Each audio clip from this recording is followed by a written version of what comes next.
Good morning everyone. Welcome back to host-tune-perform.com. In the previous chapter we discussed about think time, pacing and iteration. In this chapter we will discuss about parameterization. So let's begin. So at first you need to understand why parameterization is required. To understand this, I have opened 3 tabs on my browser, and you will have to assume that this tab is like being used by a person at place A. So he has his own computer and he is working individually. This is used by person B. He again has his own system and he is working individually. And this is opened by person C. So now I have 3 screens on my system. But you have already made an assumption that all of these 3 are being used by different people at different places. So all of them are trying to register a user. Now we will compare this with JMeter.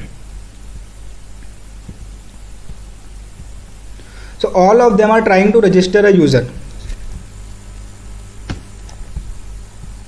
Okay.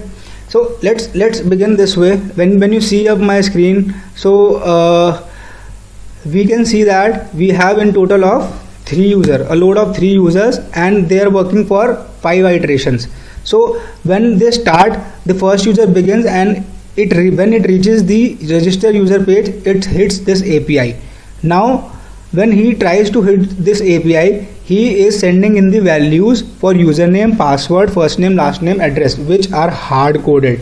But in real life scenario, all these 3 users which are working at different place will put up different values, right?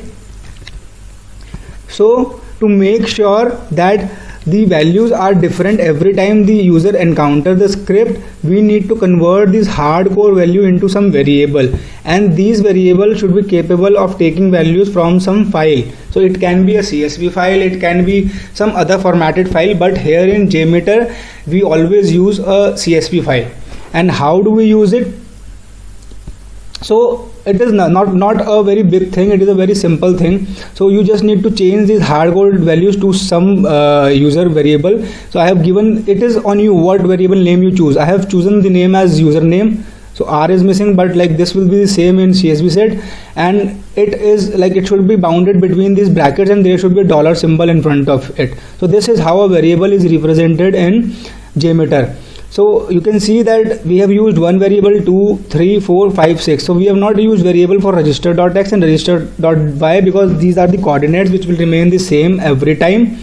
So now what you have done, you have changed this script to this. So one part is you need to understand why parameterization is important, because every person fills in different information and we cannot use hard-coded information. So where it is required at places as per the scenario, at places where actual user will put up different data. So now you have put up the variable names. Now you need to link these variable to a CSV file. And how do you do it?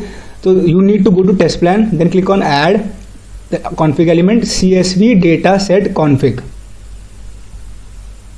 So I have already added CSV dataset in my JMeter file, and if you see over here, it has the file name. So this is the file name which it is referring to. So this is on my desktop. I just go ahead and click on edit. So this file contains just these 2 values.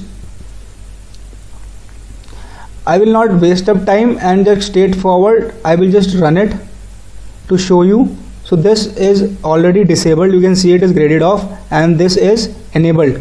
I will just go ahead and run it. Execution stopped after a single iteration, but we have given the loop count to be 5 and number of threads to be 3. If you go to the CSV file, you say that recycle on end of file.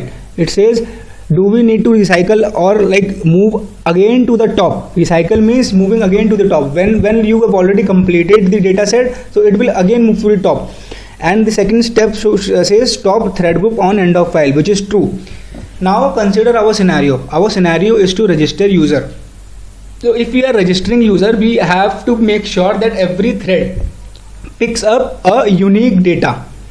So we are not we have not made a script for dashboard. In dashboard, 5 people at different places can have the same data and they can like see the same report, like someone working on the stock market, so they can have a dashboard and they are seeing the same stock again and again. So even 20 people can see the same stock. So the similar data in that case is fine, and in that case you can recycle it. Means when it ends it will go to the top again, but it will not stop the test.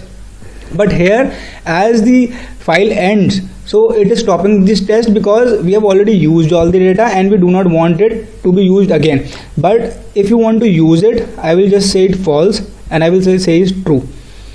Now I save it and I run it again.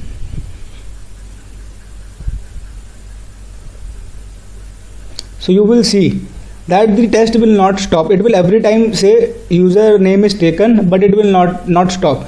You can see it is taking 6-1 over here. Here the 6-1 again. Here the 6-1 again. Here the 6-1 again. Here the 6-1 again. Here the 6-1 again. And why it is not taking the 5-1? It is not taking the 5-1 because we have said ignore first line to be true. So the first line is like ignored because we have already mentioned the variable name. So another thing which we can do over here is we can just cut it. I will just cut it and paste it over here and save it. So what does this mean? It means that we have pasted the variable names in the file itself and we are not giving the variables over here. These are the two mechanisms via which you can link the variables with the CSV. You can even give the variable names in the CSV file, or you can give it over here. Then you need to mark them in whatever place they are required. As of now they were required over here, so I have marked them. This is the usage of the variables.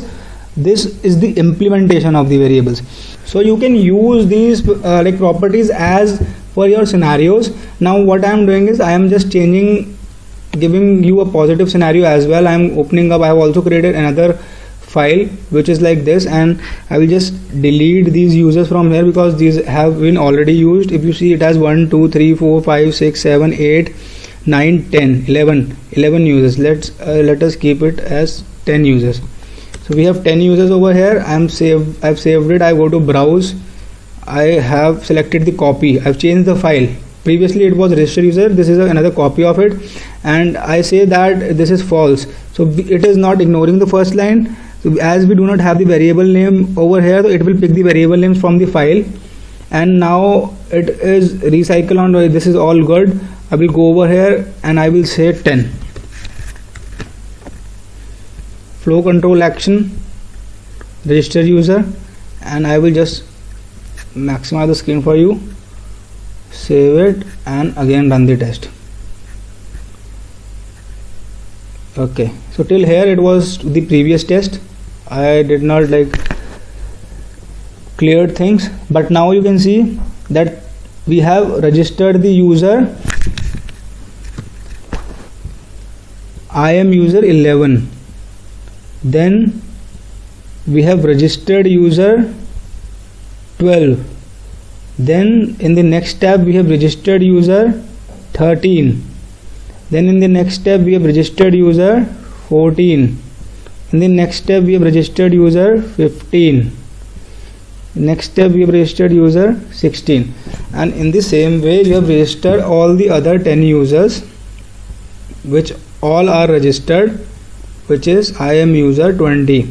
So all the users are registered. So what is the purpose of parameterization? Parameterization is a way of changing the hard coded values into a variable which is then linked to a CSV set from where the data is taken, so that we can again prepare a production like scenario.